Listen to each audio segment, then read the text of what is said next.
जय हिंद प्यारे साथियों, स्टडी ट्रायंगल में आप सभी का स्वागत है। साथियों, जैसा कि आप सभी लोग जानते होंगे, उत्तर प्रदेश पुलिस कांस्टेबल की आपकी परीक्षा नज़दीक आ चुकी है और यहाँ पर हिंदी के पोर्शन में हम आज उपसर्ग और प्रत्यय के बारे में पढ़ने वाले हैं, जो हिंदी का एक बहुत ज़्यादा इंपॉर्टेंट टॉपिक है, जो आपसे बार बार परीक्षा में पूछा जाता है। तो दोस्तों, अगर आपका exam Uttar Pradesh police constable या एसएससी जीडी का है तो आपको इस वीडियो को पूरा जरूर देखना है, क्योंकि यहाँ पे हमने ऐसे प्रश्न शामिल किए हैं जो आपकी परीक्षा की दृष्टि से बहुत ज़्यादा इंपॉर्टेंट होने वाले हैं। अगर यहाँ पर हम बात करते हैं, पहला प्रश्न आप लोगों के सामने है।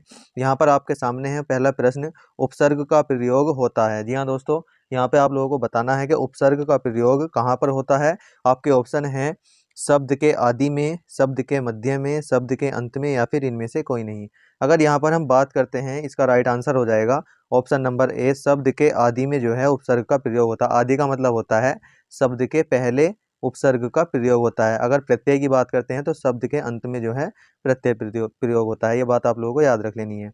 अगले प्रश्न की ओर चलते हैं। दोस्तों, हमने जो आपकी परीक्षा में आने वाले प्रश्न हैं या पिछली परीक्षाओं में आए हुए प्रश्न हैं उनको शामिल किया है, और यहाँ पर हम आपको पूरी क्लास जरूर देखनी है। यहाँ पर हम आपको सब कुछ बता देंगे कि किस प्रकार से आपको उपसर्ग और प्रत्यय को पहचानना है।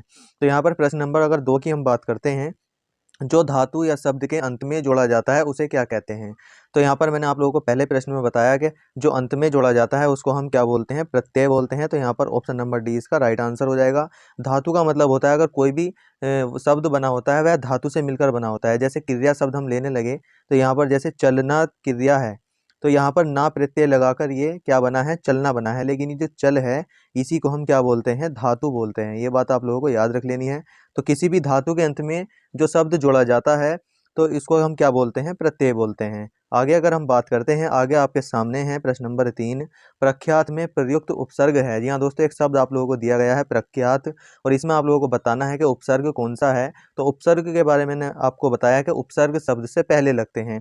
अगर हम यहाँ पर प्रख्यात में बात करते हैं तो इसका आपका राइट आंसर हो जाएगा ऑप्शन नंबर ए, क्योंकि यहाँ पर प्र जो है वो शब्द के पहले लगा हुआ है और बाद में ख्यात जो है प्रे प्लस यहाँ पर आप ख्यात, इस प्रकार से इस शब्द को लिख सकते हैं। तो यहाँ पर आपका जो उपसर्ग होगा वो प्रय हो जाएगा। तो यहाँ पर आपका राइट आंसर हो जाएगा ऑप्शन नंबर ए। ये बात आप लोगों को याद रख लेनी है। अगले प्रश्न की ओर चलते हैं। अगला प्रश्न आप लोगों के सामने है, प्रत्युत्पन्नमति शब्द में कौन सा उपसर्ग है। जी हाँ दोस्तों, यहाँ पर एक शब्द आप लोगों के लिए दिया गया है प्रत्युत्पन्नमति। इसमें आप लोगों को उपसर्ग बताना है। तो दोस्तों, आपके ऑप्शन है प्रय, प्रति, प्रत्यु, या फिर इनमें से कोई नहीं। तो इस प्रश्न का बताइए क्या हो जाएगा। अगर यहाँ पर उत्पन्नमति की हम बात करते हैं तो ऑप्शन नंबर बी इसका राइट आंसर हो जाएगा। अगर हम यहाँ पर इसका संधि विच्छेद करें तो कुछ इस प्रकार से प्रति यहाँ पर आप हो जाएगा प्रति प्लस यहाँ पर हो जाएगा उत्पन्नमति। यहाँ पर क्या हो जाएगा, उत्पन्नमति जो है ये हो जाएगा। यहाँ पर प्रति उत्पन्नमति जो है ये इसका हो जाएगा। तो यहाँ पर पहले लगने वाले को हम उपसर्ग बोलते हैं। तो ऑप्शन नंबर बी इसका राइट आंसर हो जाएगा। आगे अगर हम बात करते हैं, आगे आपके सामने है प्रश्न नंबर 5, गमन शब्द का विपरीतार्थक बनाने के लिए आप किस उपसर्ग का प्रयोग करेंगे। यहाँ पर आप लोगों को एक शब्द दिया गया है जो है गमन। इस गमन को हमने विलोम बनाना है या विपरीतार्थक बनाना है। तो हम यहाँ पर किस उपसर्ग का प्रयोग करेंगे। आपके ऑप्शन है उप लगने के बाद उपगमन बन जाएगा, आगमन, प्रतिगमन, या फिर अनुगमन। तो दोस्तों, इस प्रश्न का आपका राइट आंसर हो जाएगा आगमन। जी हाँ दोस्तों, गमन का मतलब जाना होता है और आगमन का मतलब है आना। तो यहाँ पर ऑप्शन नंबर बी इसका राइट आंसर हो जाएगा। 5वें का आपका ऑप्शन नंबर बी हो जाएगा। आगे अगर हम बात करते हैं, प्रश्न नंबर 6 आप लोगों के सामने है, निर्वासित में प्रत्यय है। निर्वासित में आप लोगों को प्रत्यय बताना है, और प्रत्यय की पहचान मैंने आप लोगों को बताई है। धातु के लास्ट में लगा हुआ आता है, शब्द के लास्ट में जो लगा हुआ होगा वह प्रत्यय होगा। तो अगर निर्वासित की हम बात करते हैं तो इसका आपका राइट आंसर हो जाएगा ऑप्शन नंबर डी। किस प्रकार से, यहाँ पर जैसे निर्वासित है तो यहाँ पर हम इसको निर्वास, निर्वास प्लस इत करके इस प्रकार से हम लिख सकते हैं, निर्वास प्लस इत। यहाँ पर क्या हो जाएगा, निर्वासित हो जाएगा। आगे बात करते हैं, प्रश्न नंबर 16 आप लोगों के सामने है। प्रश्न नंबर 7 आप लोगों के सामने है, लेखक शब्द के अंत में कौन सा प्रत्यय लगा हुआ है। लेखक की अगर हम बात करते हैं तो यहाँ पर हम इस प्रकार से लेखक को लिख सकते हैं, यहाँ पर लेख प्लस यहाँ पर अख प्रत्यय लगा हुआ है। तो इसका आपका राइट आंसर क्या हो जाएगा, ऑप्शन नंबर डी इसका राइट आंसर हो जाएगा। प्रश्न नंबर 7 का ऑप्शन नंबर डी हो जाएगा। ये बात आप लोगों को याद रख लेना है।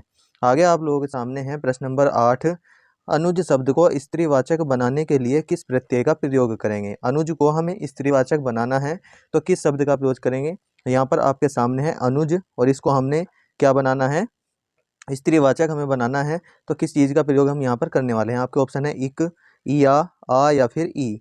तो दोस्तों, यहाँ पर अगर हम बात करते हैं अनुज में अगर हम आ जोड़ दें तो ये क्या बन जाएगा, अनुजा बन जाएगा। क्या बन जाएगा, यहाँ पर अनुजा हो जाएगा। तो ये क्या अनुज का क्या हो जाएगा, स्त्रीवाचक हो जाएगा। तो ऑप्शन नंबर सी इसका राइट आंसर हो जाएगा। यहाँ पर आप लोगों को याद रख लेना है।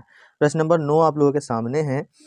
सुत शब्द को स्त्रीवाचक बनाने के लिए आप किस प्रत्यय का प्रयोग करेंगे। जिस प्रकार से हमने अनुज का स्त्रीवाचक बनाया, इसी प्रकार से जैसे सुत शब्द है तो सुत शब्द में अगर हम आ प्रत्यय लगाएंगे तो यहाँ पर सुता हो जाएगा। ऑप्शन नंबर 20 का राइट आंसर हो जाएगा। ये बात आप लोगों को याद रख लेनी है। आगे आप लोगों के सामने है प्रश्न नंबर 10। और स्पर्शीय शब्द को विलोमार्थक बनाने के लिए किस उपसर्ग का प्रयोग करेंगे। तो यहाँ पर अगर हम स्पर्शीय शब्द के हम विलोम शब्द की बात करते हैं तो यहाँ पर आप लोगों को बताना है कि कौन सा उपसर्ग लगाकर हम बना सकते हैं। तो इस प्रश्न का आपका राइट आंसर हो जाएगा स्पर्श को हम ए उपसर्ग लगाकर अस्पर्श बन जाएगा। क्या बन जाएगा, ए यहाँ पर अस्पर्श बन जाएगा। ये बात आप लोगों को याद रख लेनी है, अस्पर्शीय बन जाएगा। आगे अगर हम बात करते हैं प्रश्न नंबर 11 है। प्रतिकूल शब्द में कौन सा उपसर्ग प्रत्यय है। प्रतिकूल में कौन सा उपसर्ग लगा हुआ है। तो इस प्रश्न का आपका राइट आंसर हो जाएगा प्रति लगा हुआ है। अगर हम इसको इस प्रकार से तोड़ें तो प्रति प्लस यहाँ पर कूल हो जाएगा। तो प्रतिकूल में क्या लगा हुआ है, प्रति लगा हुआ है। तो ऑप्शन नंबर डी इसका राइट आंसर होगा। आगे आपके सामने है प्रश्न नंबर 12। कौन सा उपसर्ग आचार शब्द से पूर्व लगाने पर उसका अर्थ जुल्म हो जाता है। एक शब्द आप लोग के सामने है आचार। यहाँ पर क्या है, आचार शब्द आप लोगों के सामने है। और ऐसा कौन सा शब्द है जो इससे पहले लगाने पर उसका अर्थ क्या बन जाएगा, जुल्म बन जाएगा। ऑप्शन है दुर, ऑप्शन नंबर बी है अति, ऑप्शन नंबर 3 है निर या फिर अन। तो इस प्रश्न का बताइए क्या हो जाएगा सही आंसर। अगर प्रश्न नंबर 12 की हम बात करते हैं तो ऑप्शन नंबर 20 का राइट आंसर हो जाएगा। क्योंकि आचार से पहले अगर हम अति का प्रयोग कर देते हैं तो ये क्या बन जाता है, अगर हम यहाँ पर इसके संधि को हम एक जगह जोड़े तो ये क्या बन जाएगा, अत्याचार बन जाएगा। क्या बन जाएगा, अत्याचार बन जाएगा। तो इसी प्रकार से अत्याचार का मतलब क्या होता है, जुल्म होता है। तो ऑप्शन नंबर बी हमारा राइट आंसर हो जाएगा। आगे आप लोगों के सामने है प्रश्न नंबर 13। निम्न में से कौन सा शब्द कृदंत प्रत्यय से बना है। अगर कृदंत प्रत्यय की बात करते हैं तो दोस्तों इस प्रश्न का आपका राइट आंसर हो जाएगा बिकाऊ जो है वो किससे बना है, कृदंत प्रत्यय से बना है। आगे आप लोगों के सामने है प्रश्न नंबर 14। प्रश्न नंबर 14 में क्या है, किस शब्द में आवा प्रत्यय नहीं है। आवा प्रत्यय की बात करते हैं, जैसे यहाँ पर आपके ऑप्शन है दिखावा, चढ़ावा, लावा या फिर भुलावा। तो दोस्तों इन सभी में अगर हम बात करते हैं दिखावा में तो दिख जमा आवा। यहाँ पर चढ़ावा में चढ़ प्लस आवा और भुलावा में भूल प्लस आवा। लेकिन लावा में ये जो है आवा प्रत्यय नहीं है। तो ऑप्शन नंबर सी इसका राइट आंसर हो जाएगा। आगे अगर हम बात करते हैं प्रश्न नंबर 15 की, जो कि आज की आपकी वीडियो का लास्ट प्रश्न होने वाला है।